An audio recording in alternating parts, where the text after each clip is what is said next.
mon ami. Et si je te disais que la pauvreté n'est pas seulement l'absence d'argent, que ce n'est pas ton salaire, ni ton origine, ni même ton niveau d'études, qui détermine ton avenir. La vérité, c'est que la pauvreté est d'abord un état intérieur. Elle se nourrit de schémas mentaux invisibles, de petites habitudes quotidiennes, si normales, si automatiques, qu'on ne les remet même plus en question. Des choix répétés chaque jour, parfois sans y penser, qui sculptent ta réalité plus sûrement que n'importe quelle crise ou opportunité extérieure. Et c'est là le point le plus important, si tes pensées et tes habitudes ont construit ta situation actuelle, alors tu peux aussi les transformer pour construire une vie différente. Habitude 1, dépenser par impulsion et vivre au bord du gouffre, mon ami, c'est l'une des prisons les plus courantes, et pourtant, presque personne ne la voit venir. Elle ne porte pas de chaîne visible, ni de barreaux, mais elle retient des millions de personnes dans un cercle qui se répète, mois après mois,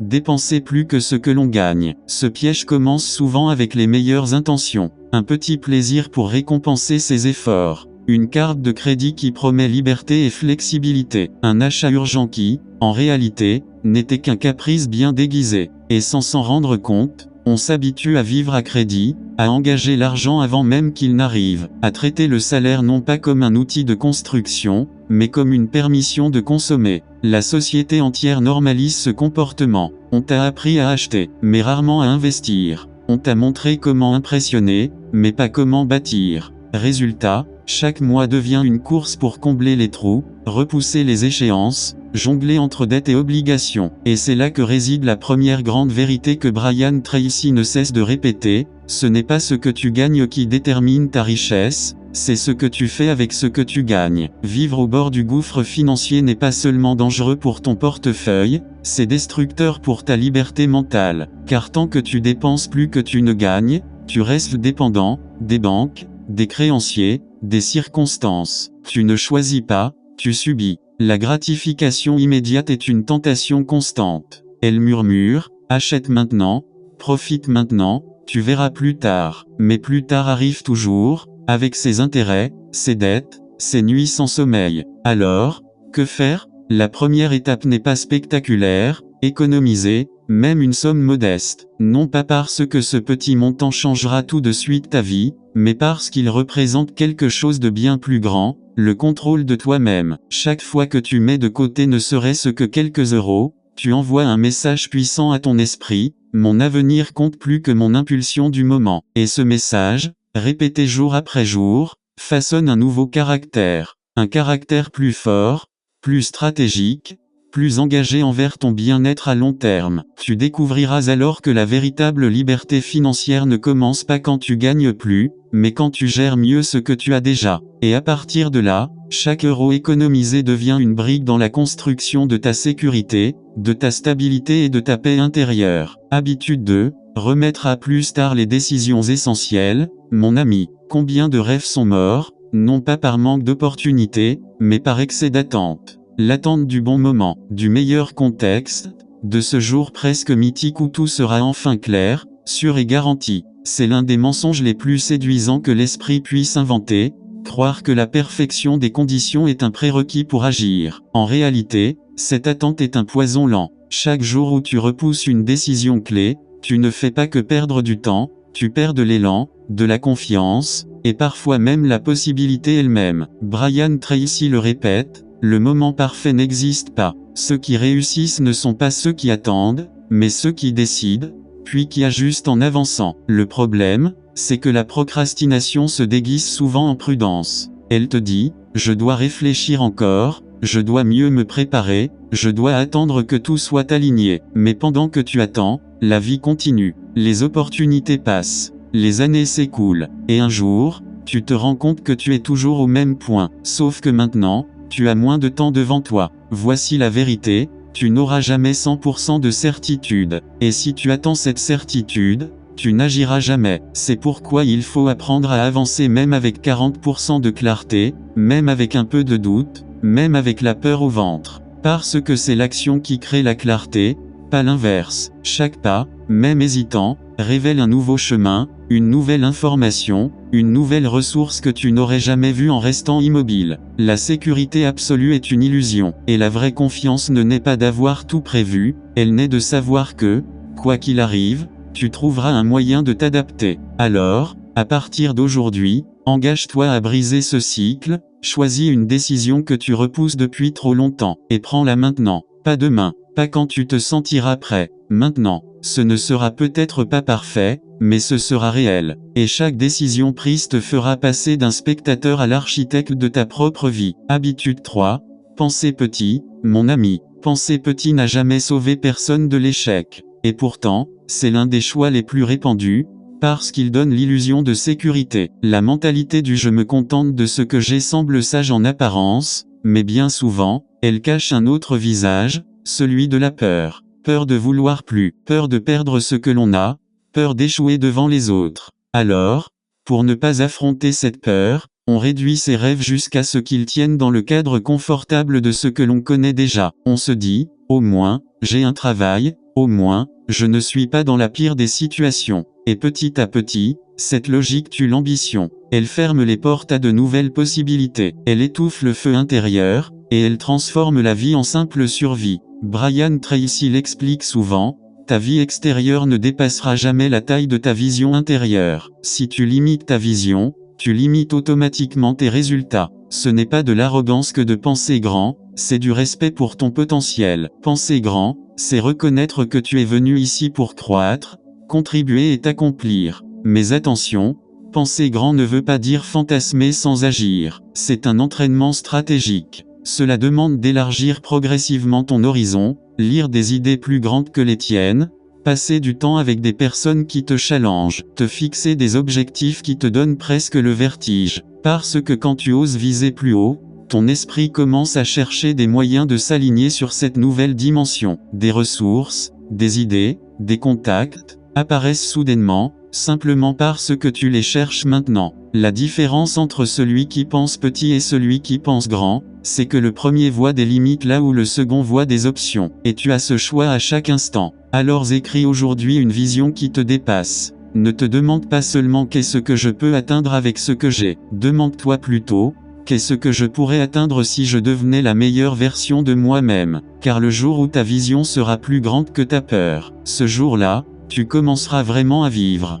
Habitude 4. Dépendre de la motivation pour agir. Mon ami, si tu attends d'avoir envie pour passer à l'action, tu risques d'attendre toute ta vie. C'est l'un des plus grands auto-mensonges, croire que la motivation est le carburant du changement. La vérité, c'est l'inverse. Ce n'est pas la motivation qui précède l'action, c'est l'action qui crée la motivation. Les plus grands accomplissements ne naissent pas d'un moment d'inspiration soudaine, mais d'une constance silencieuse, d'une discipline qui ne dépend pas de l'humeur du jour. Brian Tracy le rappelle souvent, si tu veux compter sur ton humeur pour avancer, tu seras prisonnier de ton instabilité. La motivation est volatile. Un matin, elle est là, l'après-midi, elle disparaît. Si ton progrès dépend de ce flux instable, alors tes résultats seront eux aussi instables. La discipline, elle, est différente. C'est un muscle invisible que tu peux entraîner. Elle transforme les décisions importantes en rituels quotidiens, jusqu'à ce qu'elles deviennent automatiques. Elle ne te demande pas, as-tu envie aujourd'hui? Elle te dit simplement, c'est l'heure. On y va. Pour développer cette force, commence petit. Choisis une action que tu réaliseras chaque jour, quoi qu'il arrive. Écrire tes objectifs au réveil, lire 10 minutes d'un livre formateur, faire une séance courte d'exercice physique. L'important n'est pas l'intensité au départ, mais la constance. Parce qu'à chaque fois que tu agis sans attendre la motivation, tu envoies un message puissant à ton esprit, ici, ce sont mes choix qui décident, pas mes excuses. Et plus tu répètes ce message, plus ton identité change. Tu n'es plus celui qui attend d'être prêt, tu deviens celui qui avance, prêt ou non. Un système bien construit bat toujours l'humeur du moment. Et quand ta vie repose sur des systèmes solides, tu avances même les jours gris, même quand la fatigue ou le doute sont là. C'est ainsi que les résultats s'accumulent, et que tu bâtis une liberté que la motivation seule ne t'offrira jamais. Mon ami, si ce que tu entends résonne en toi, si, quelque part, tu sais que ces habitudes parlent aussi de ta vie. Alors je veux que tu restes jusqu'au bout de cette vidéo, parce que ce que nous allons voir ensuite pourrait bien être le déclic qui te manquait pour changer ton rythme, tes choix, et ton avenir. Et dis-moi dans les commentaires, quelle est, selon toi, l'habitude la plus difficile à briser? Je lis chacun de vos messages, et je veux savoir où tu en es. Habitude 5, s'entourer de voix qui éteignent ton feu. Mon ami, tu peux avoir la meilleure stratégie, la plus grande discipline, mais si tu passes tes journées entouré de voix qui minimisent tes rêves, tôt ou tard, tu finiras par les réduire toi aussi. L'environnement n'est pas neutre. Chaque conversation, chaque commentaire, chaque regard façonne peu à peu ce que tu crois possible. Si ton entourage se nourrit de plaintes, d'excuses et de visions limitées, il est presque impossible que tes pensées échappent à ce climat. Brian Tracy le dit clairement, la qualité de ta vie est directement liée à la qualité des personnes que tu fréquentes le plus. La médiocrité est contagieuse. Elle ne se propage pas par agressivité, mais par habitude. Elle s'infiltre doucement, en te faisant croire que viser petit, c'est être raisonnable, que vouloir plus, c'est être arrogant, que travailler dur, c'est être naïf. Petit à petit, tu baisses tes standards pour ne pas déranger. Tu parles moins de tes objectifs pour ne pas te faire juger. Tu caches ton ambition pour ne pas perdre ta place dans ce cercle. Et sans t'en rendre compte, tu abandonnes des années de potentiel pour acheter un peu d'acceptation. Voici la vérité, rester dans un environnement qui te retient par peur de la solitude, c'est signer un contrat silencieux avec la stagnation. Alors, comment changer? Identifie les voix qui t'élèvent, et celles qui t'alourdissent. Passe plus de temps avec des personnes qui vivent déjà au niveau que tu vises, immerge-toi dans des livres, des idées, des contenus qui te tirent vers le haut. Au début, tu te sentiras peut-être à l'écart, mais c'est exactement là que tu dois être, dans un espace où tu n'es plus le plus avancé, où tu dois te dépasser juste pour suivre le rythme. Car plus tu t'exposes à un environnement exigeant et inspirant, plus ta vision s'élargit, et un jour, ce qui te paraissait énorme deviendra normal. Et quand ton nouveau normal est déjà à un niveau élevé, il n'y a plus de retour en arrière possible. Habitude 6, vivre sans un but clair, naviguer sans destination, c'est accepter que le vent décide à ta place. Et quand tu n'as pas de cap précis, tu finis toujours par accoster quelque part, mais rarement là où tu voulais vraiment être. Beaucoup confondent désir et objectif. Dire je veux plus d'argent ou je veux être heureux n'est pas un but, c'est une intention vague, incapable de guider tes décisions au quotidien. Sans but clair, chaque distraction paraît urgente, chaque problème devient prioritaire, et tu passes tes journées à éteindre des feux au lieu de construire un avenir. Brian Tracy l'enseigne depuis des décennies, les gens qui réussissent savent exactement ce qu'ils veulent, pourquoi ils le veulent, et à quel moment ils veulent l'atteindre. Un objectif précis agit comme un filtre. Il te montre où dire oui, et surtout où dire non. Il aligne ton temps, ton énergie et tes ressources dans une seule direction. Et plus ton but est clair, plus tu reconnais vite ce qui t'éloigne de lui. Mais écrire un objectif exige du courage. Parce que, dès que tu le définis, tu ne peux plus te cacher derrière je ne sais pas quoi faire. Un but précis te confronte à la discipline, à la constance et à la responsabilité de tes choix. Commence par te demander, qu'est-ce que je veux vraiment accomplir dans les 12 prochains mois? Combien exactement? Quand exactement? Pourquoi exactement? Quelles actions, répétées chaque jour, me rapprocheront inévitablement de ce but? Puis écris-le, lis-le chaque matin avant de te laisser happer par le monde. Ferme les yeux et imagine que c'est déjà ta réalité. Parce que ton esprit ne combat pas ce qu'il croit vrai, il travaille à le rendre cohérent. Souviens-toi, vivre sans but clair, c'est comme construire une maison sans plan. Peu importe combien de briques tu poses, le résultat sera instable, incomplet et fragile. Mais avec un plan précis, chaque effort devient une pièce de l'édifice. Habitude 7. Croire que tu as déjà assez appris, mon ami. Le jour où tu arrêtes d'apprendre, c'est le jour où tu commences à reculer. Pas toujours de manière visible au début, mais lentement, sûrement, le monde avance, les opportunités évoluent, et toi, tu restes figé. Beaucoup pensent que l'école est la fin de l'apprentissage, qu'un diplôme, quelques années d'expérience ou ce que la vie a déjà enseigné suffisent pour affronter le reste du chemin. Mais dans un monde qui change à une vitesse vertigineuse, c'est une illusion dangereuse. Brian Tracy le dit souvent, les gagnants sont des apprenants permanents. Celui qui arrête de se former perd peu à peu sa capacité à s'adapter. Et quand on ne s'adapte plus, on est remplacé, dépassé, oublié. L'apprentissage n'est pas un luxe réservé à ceux qui ont du temps. C'est une arme, une protection, un levier. Chaque nouvelle compétence acquise est comme un outil supplémentaire dans ta boîte, qui peut t'ouvrir une porte au moment où tu t'y attends le moins. Et ce qui rend l'apprentissage si puissant, c'est qu'il n'a pas besoin d'être massif pour être constant. Lire 15 minutes par jour d'un livre qui t'élève, écouter un audio formateur en voiture au lieu de musique vide, observer et modéliser les méthodes de ceux qui sont déjà au niveau que tu vises. Ces petites disciplines, répétées sur un an, transforment complètement qui tu es et ce que tu es capable d'accomplir. Elles renforcent non seulement ton esprit, mais aussi ta confiance, parce que chaque savoir que tu intègres te rend moins dépendant des autres pour avancer. Souviens-toi, le monde ne récompense pas seulement ceux qui travaillent dur, il récompense surtout ceux qui travaillent intelligemment. Et l'intelligence, elle, se construit jour après jour, apprentissage après apprentissage. Alors fais de l'éducation un réflexe quotidien. Parce que celui qui s'entraîne à apprendre ne sera jamais à la merci d'un changement, il saura toujours comment s'adapter, comment rebondir, et comment garder l'avantage. Mon ami, es-tu prêt pour le dernier point? Parce que ce que je vais te révéler maintenant, pourrait bien être le tournant le plus important de tout ce que nous avons vu jusqu'ici. Reste attentif, chaque mot compte. Habitude 8, accuser les autres de ta vie.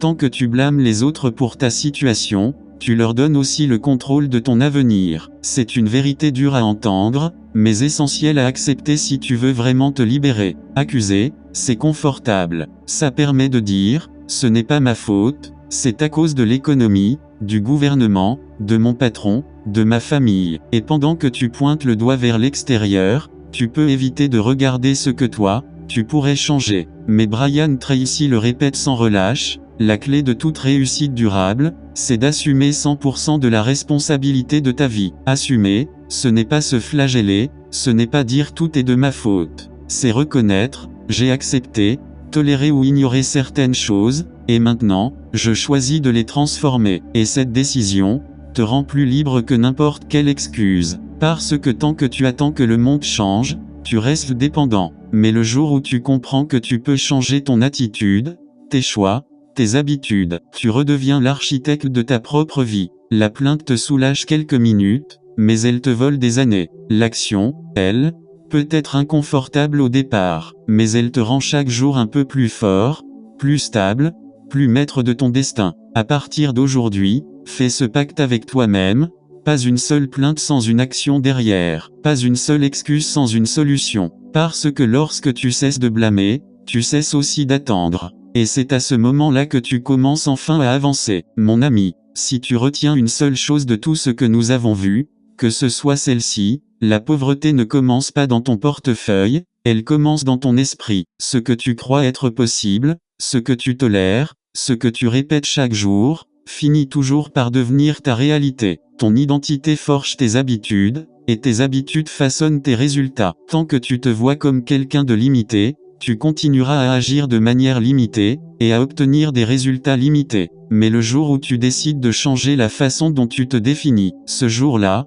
tu changes la trajectoire entière de ta vie. Tu n'as pas à reproduire les mêmes cycles. Tu n'as pas à accepter les mêmes limites. Tu peux choisir aujourd'hui de relever tes standards, de remplacer chaque habitude qui te freine par une habitude qui te propulse. Brian Tracy le dit avec force, la décision la plus puissante que tu puisses prendre, c'est de devenir entièrement responsable de qui tu es et de qui tu veux être. Et cette décision, personne ne peut la prendre à ta place. Elle ne dépend pas de l'économie, ni de la chance, ni du passé. Elle dépend seulement de toi, ici, maintenant. Alors choisis. Choisis d'être plus grand que tes excuses. Choisis de vivre avec intention, discipline et vision. Choisis de devenir la personne qui attire la prospérité. Parce qu'elle pense, agit et décide comme quelqu'un qui la mérite déjà. Ce n'est pas un hasard si tu as écouté jusqu'ici. Ce moment pourrait bien être ton point de bascule. Tout commence dans ton esprit. Et ton esprit, tu peux le reprogrammer dès aujourd'hui. Si ce message a résonné en toi, abonne-toi dès maintenant, laisse-moi un commentaire avec la phrase « Je décide de changer aujourd'hui » et partage cette vidéo pour qu'elle touche quelqu'un qui en a besoin autant que toi. Merci.